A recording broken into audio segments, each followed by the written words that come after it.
వార్తలు ముగించే ముందు ముఖ్యాంశాలు మరోసారి. రాష్ట్రంలోని మహిళలు సమగ్ర అభ్యున్నతి సాధించాలన్నదే ప్రభుత్వ ఆశయమని మంత్రి అచ్చెన్నాయుడు అన్నారు. శ్రీకాకుళం జిల్లా టెక్కలి ఆదిత్య కళ్యాణ మండపంలో మహిళా మండలి సమైక్య ఆధ్వర్యంలో నిర్వహించిన అంతర్జాతీయ మహిళా దినోత్సవ కార్యక్రమంలో ముఖ్య అతిథిగా పాల్గొని మాట్లాడుతూ సృష్టికి మూలం స్త్రీ అని, సమాజంలో మహిళలకు ప్రత్యేక స్థానం కల్పించి గౌరవించడం మన అందరి బాధ్యత అన్నారు. మహిళలు సామాజికంగా, ఆర్థికంగా, పారిశ్రామికవేత్తలుగా ఎదగాలన్నదే ప్రభుత్వ ఆకాంక్ష అన్నారు. పారిశ్రామికవేత్తలుగా తయారవ్వాలంటే వాళ్ళకి కావాల్సినటువంటి సదుపాయాలు, వారికి కావాల్సినటువంటి అవసరాలన్నీ కూడా తీర్చాలని ఒక దృఢ సంకల్పంతోనే చంద్రబాబు నాయుడు గారు అనునిత్యం పనిచేస్తున్న విషయాన్ని మీరందరూ కూడా గుర్తు పెట్టుకొని ఆ దారిలో మీరు పయనించాలని చెప్పి తెలియజేస్తున్నాను.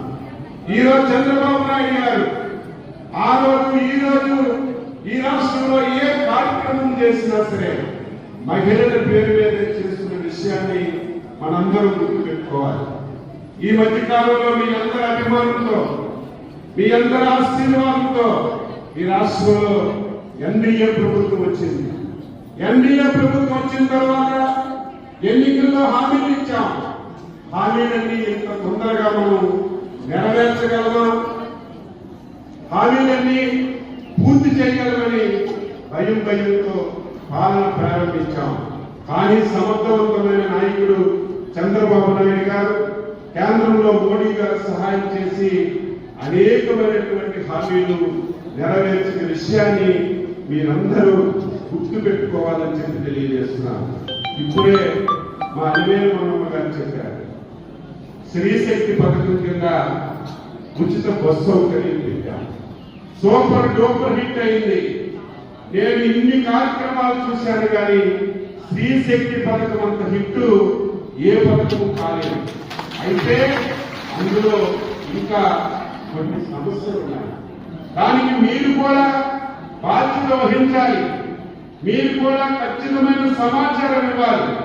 చంద్రబాబు నాయుడు గారు పారదర్శకంగా పథకాలు ఇవ్వడమే కాదు, పథకం ఇచ్చిన తర్వాత మీకు ఫోన్ చేస్తుంటే మీరు ఆశామాషిగా తీసుకుంటున్నారు.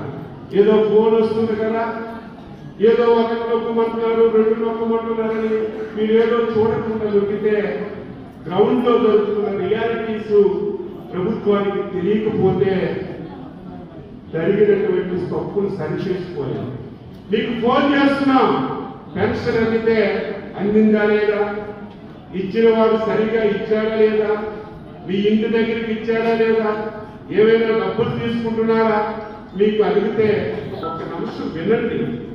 వాస్తవాలు మీరు విన్న తర్వాత ఆ ఫోన్కి మీరు సమాచారం ఇస్తే ఫీడ్బ్యాక్ వస్తుంది.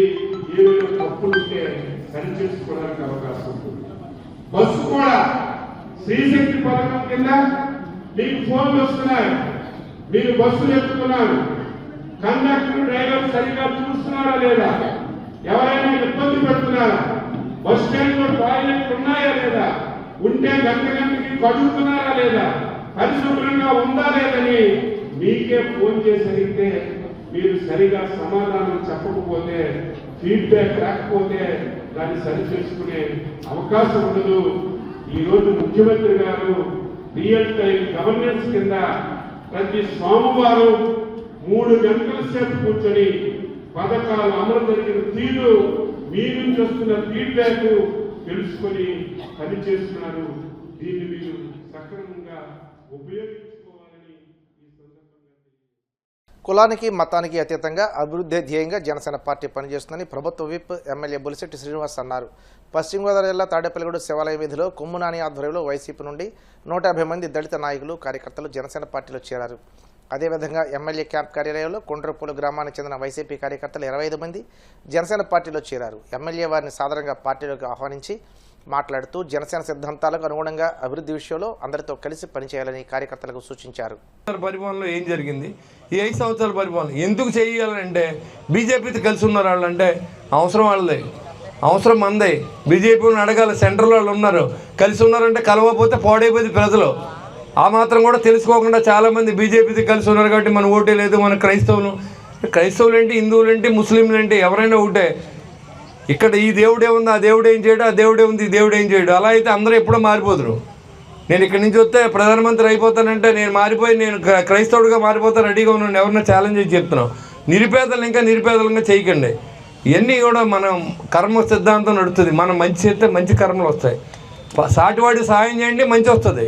అంతేగాని దేవుడి దగ్గరికి వెళ్ళి కొబ్బరి కొడితే ఏం రాదు. ఇక్కడేమో కన్నాలు వేసి అక్కడికి వెళ్ళి దండం పెట్టుకుంటే ఏమవుతుంది. అది హిందూ అయినా ఒకటే, ముస్లిం అయినా ఒకటే, క్రైస్తవుడైనా ఒకటే. ఇలా ఎడగొట్టి పరిపాలన చేశాడు. ఎందుకు ఎస్సీలు మీ పార్టీ అని జగన్మోహన్ రెడ్డి నేను అడుగుతా ఉన్నా. ఎందుకు నువ్వేం చేసావు? విజయశ్రీ తీసేసినందుక, సుధాకరన్ డాక్టర్ని చంపేసినందుక, సుబ్రహ్మణ్యం అనే ఒక డ్రైవర్ని చంపేసినందుక, లేకపోతే ఈ ఎస్సీ ఎస్టీ సప్లై తీసేసినందుక ఎందుకు నీకు ఓటు వేయాలని అడుగుతున్నాను నేను జగన్మోహన్ రెడ్డి. ఖచ్చితంగా అడుగుతున్నా, మీ సమాధానం చెప్పాలి. మీరు ఆలోచన చేయండి. గణాంకాలతో సహా మీ ముందు పెడతాం. మీరు పడుకున్నప్పుడు ఆలోచన చేయండి. గత ప్రభుత్వం మనకి ఏమైనా చేసిందా? మనల్ని ఎవరన్నా పట్టించుకున్నారా? ఏ రాజకీయ నాయకుడు మన దగ్గరికి వచ్చాడా? లేకపోతే మన ప్రాంతం అభివృద్ధి చేశాడా అనేది మీరు ఆలోచించండి. ఒకసారి ఆలోచన చేసి మనం ఏదైతే ఇవాళ జనసేన పార్టీ సిద్ధాంతాల కోసం ఉన్నాం, మీరు ఎప్పుడు పార్టీ మారకండి.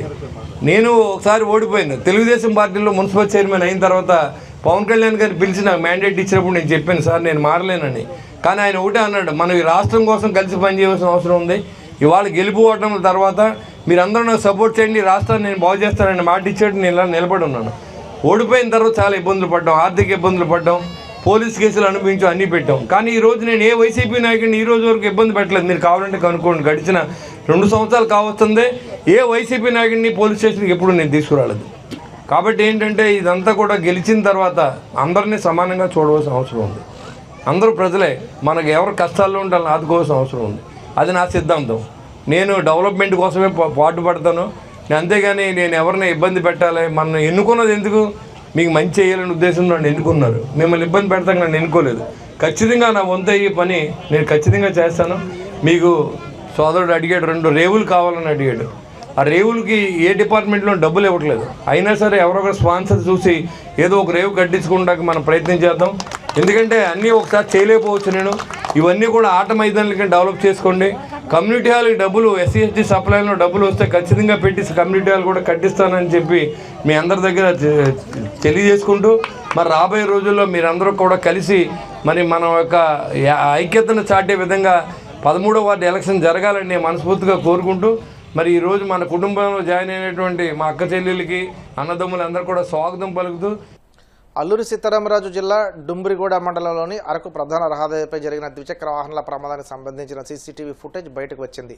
2 బైకులు ఎదురెదురుగా ఢీకొన్న ఘటనలో 4గురికి స్వల్ప గాయాలయ్యాయి. ప్రమాదానికి సంబంధించిన సీసీటీవీ దృశ్యాలు, లైవ్ యాక్సిడెంట్ వీడియోలు తాజాగా వెలుగులోకి వచ్చాయి.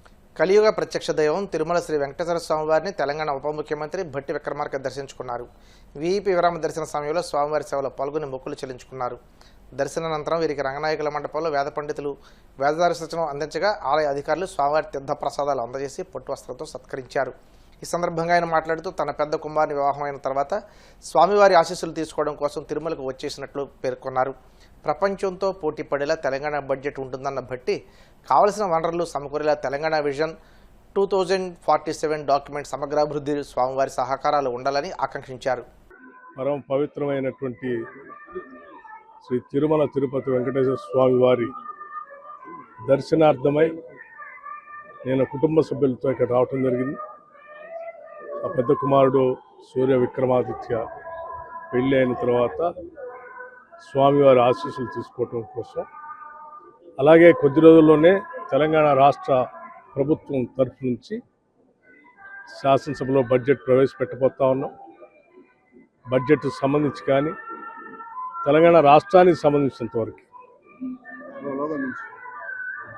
ఆర్థిక, సామాజిక, రాజకీయ అభివృద్ధితో పాటు తెలంగాణ రాష్ట్రం ప్రపంచంతో పోటీపడే స్థాయిలో అభివృద్ధి చెందాలని, దానికి కావలసిన వనరులన్నీ కూడా సమకూరాలని, తెలంగాణ రాష్ట్రం మేము 2047 విజన్ డాక్యుమెంట్ ఏ రకంగా అయితే ముందు తీసుకుంటున్నామో ఆ స్థాయిలో అభివృద్ధి జరగడానికి కావాల్సినటువంటి సహాయ సహకారాలు, స్వామివారి ఆశీస్సులు, ఆర్థిక వనరులు, సంక్షేమము, అభివృద్ధి, అట్లాగే ఇన్ఫ్రాస్ట్రక్చర్ అన్నిటితో కలిసినటువంటి సమగ్ర అభివృద్ధితో కూడిన తెలంగాణ రాష్ట్రం ముందుకు ఎదిగేటట్టుగా, అట్లాగే 2 రాష్ట్రాలు కూడా ఎదగాలని, అభివృద్ధి చెందాలని, ప్రపంచవ్యాప్తంగా ఉన్నటువంటి తెలుగు వాళ్ళంతా కూడా సుఖంగా సంతోషంగా ఉండాలని, ఆ రకంగా ఆశీర్వదించమని భగవంతుడు. వార్తలు ముగించే ముందు ముఖ్యాంశాలు మరోసారి. ల్యాండ్ టైటిలింగ్ యాక్ట్ పేరుతో గత ప్రభుత్వం భూములు లాక్కునే ప్రయత్నం చేసిందన్న సీఎం చంద్రబాబు. రికార్డులు ట్యాంపరింగ్ కాకుండా క్యూఆర్ కోడ్, బ్లాక్ చైన్ టెక్నాలజీతో కొత్త పాస్ పుస్తకాలు పంపిణీ చేస్తున్నట్లు వెల్లడి.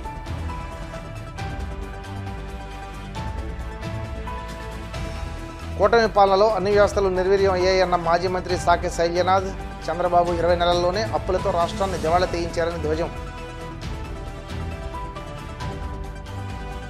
ప్రజా సమస్యల పరిష్కార వేదికలో అందిన అర్జీలను త్వరితగతిన పరిష్కరించండి. అధికారులకు కాకినాడ జిల్లా కలెక్టర్ షణ్మోహన్ ఆదేశాలు. తిరుమల శ్రీవారిని దర్శించుకున్న తెలంగాణ ఉప ముఖ్యమంత్రి భట్టి విక్రమార్క. ఆలయ మర్యాదలతో స్వాగతం పలికిన అధికారులు. ఈ వార్తలు ఇంతటితో సమాప్తం. మరిన్ని వార్తల కోసం BCN digital YouTube channel, Facebook page follow అవ్వండి. అప్డేట్ వార్తల కోసం ప్లీజ్ సబ్స్క్రైబ్.